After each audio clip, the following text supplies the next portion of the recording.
Hello guys, welcome back to my channel. It is blogger. আমি উত্তম তোমাদের সামনে চলে এসেছি আর একটা নতুন ইন্টারেস্টিং ব্লগ নিয়ে। তো গাইস, ভিডিওর শুরুতেই তোমাদের সবাইকে প্রথমেই জানাই হ্যাপি হোলি। আর গাইস, এই হোলির দিনে সবাই অনেক আনন্দ করে, মজা করে, অনেকেই রং খেলে, বাট আমি খেলি না। কারণ গায়েস খেললে না অনেক অসুবিধা, মাথায় চুল পেলে অনেক রং, সে তুলতে বলতে অনেক কষ্ট, খেতেও কষ্ট, ওই জন্য গাইস আমি রং খেলি না। তো চলো, আর বেশি ইন্ট্রোটা বড় করছি না, এখন ভিডিওটা স্টার্ট করছি। তো চলো, লেটস প্লে।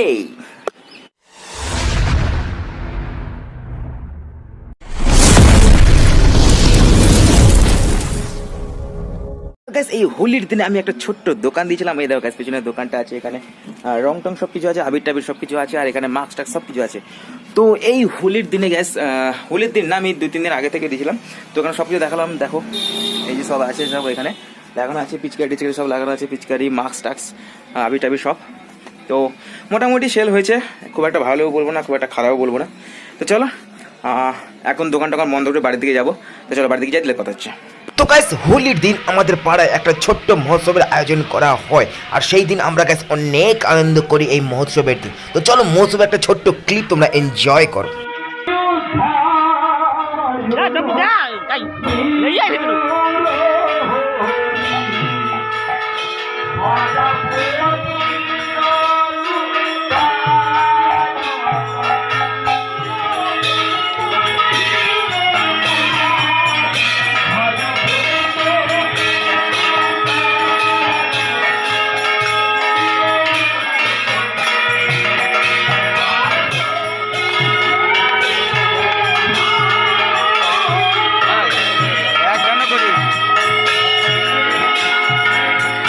তো গাইস, আমাদের ঠাকুরের কাছে ভোগ লাগার পরেই আমাদের খাওয়া দাওয়া, অন্নদান সেবন শুরু হয়ে গেছে। তো এখন সবাই গাইস বসে পড়েছেন খেতে।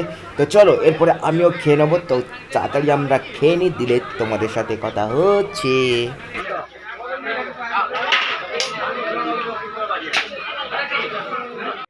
তো গাইস, মহোৎসব খাওয়া দাওয়ার পরে বাড়ি থেকে একটু ঘুমিয়ে পড়েছিলাম, তো সেই জন্য ভিডিওটা করা হয়নি। তো এখন ঘুম থেকে উঠে দোকানের কাছে চলে এসেছি। তো দোকানের কাছে এসে দেখি গাইস, দোকানের কাছে এসে না, বাড়ি থেকেই যখন ঘুম থেকে উঠে দেখলাম, ওয়েদারটা দেখো গাইস, না তখন তো ব্যাক ক্যামেরা করে দেখাচ্ছে। দেখো গাইস, ওয়েদারটা পুরো কালো হয়ে এসছে একদম চারিদিকটা, মনে হয় মেঘের সম্ভাবনা আছে। এই দেখো। তো চলো, দোকানটা খুলে নিয়ে দিলে তোমার সাথে কথা হচ্ছে। তো গায়েস, হোলি যেহেতু কালকে গেছে, তো কালকে রাতে এত ঝড় বৃষ্টি হয়েছিল, তো ভিডিওটা কাছে আমি কন্টিনিউ করতে পারিনি। তো আজকে সকাল সকাল ভিডিওটা কন্টিনিউ করছি। তো সকালে গাছ দোকানে এসে দোকানটা খুলেই একটু বসছিলাম, তারপরে আমাদের ভাস্করদা এলো। তো ভাস্করদা আসার পরে ভাস্করদার সাথে যাচ্ছি একটু মির্জাপুর স্ট্যান্ডে মাছ আনো বলে, বাড়িতে মাছ টাছ নেই। তো কালকে তো নিরামিষ ছিল, হোলির বাজার। তো এখন যাচ্ছি মির্জাপুরে মাছ আনতে। তো চলো মির্জাপুর বাজারে যাই, দিলে তোমাদের সাথে কী কী মাছ আছে, কী কী না, সব কিছু শেয়ার করবো। তো চলো গাছ, দেখতে থাকো। তো গাইস, আমরা এইমাত্র মির্জাপুরে পৌঁছে গেছি, আর মির্জাপুরে পৌঁছে দেখি গাইস তেমন একটা খুব ভালো মাছ ওঠেনি। নোনা মাছের দিক থেকে দেখতে গেলে, আমি যেহেতু গাছ অ্যাকচুয়ালি নোনা মাছ আনতে গেছিলাম আজকে, তো নোনা মাছের দিক থেকে দেখতে গেলে গাছ খুব একটা তেমন ভালো মাছ ওঠেনি। আর যেগুলো উঠেছে সেগুলো আমার গাইস চয়েসফুল নয়, তো তাই জন্য বেছে বেছে আমি সেরকম ভালো মাছ পাইনি। তার জন্য ওই তোমার কি বলে, রুলি যাকে বলে, ওই মাছটা আমি বেছে নিয়ে এসেছি।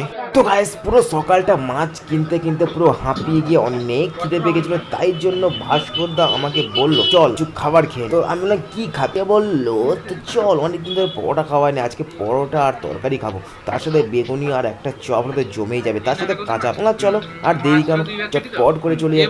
চটপট করে আমরা খাবারটা চেয়ে নিয়ে আগে বসে গেছি খেতে। আমি আর সামনে প্লেটে ধরতে পারলাম না। তো চলো তাড়াতাড়ি খেয়ে নিয়ে, দিলে তোমার সাথে কথা। তো গাইস, বাজারে গিয়ে মাছ টাছ নেওয়া কমপ্লিট। তো গাইস, এই হচ্ছে মাছটা নিয়ে একদম রেডি। মাছটা নেওয়ার পরে খাওয়া দাওয়া তো করলাম, তোমরা সামনে দেখতে পেলে। তো এখন যাচ্ছি বাড়ির দিকে। তো চলো বাড়ি থেকে কথা হচ্ছে। বাড়িতে না গাইস, দোকানে যাবো, দোকানে এ বাড়ি যাবে, আমি যাবো দোকানে। চলো দোকানে গিয়ে কথা হচ্ছে। তো গাইস, মির্জাপুর থেকে মাছ টাছ নিয়ে এসে ভাস্করের হাতে মাছটা বাড়িতে পাঠিয়ে দিয়েছি। তো আমি এখন থেকে গেছি দোকানে। তো গাইস, আজকে ভিডিওটা এমনিতেই দেখা হচ্ছে নেক্সট কোনো ভিডিওতে, নেক্সট কোনো ব্লগে। তার মধ্যে টাটা।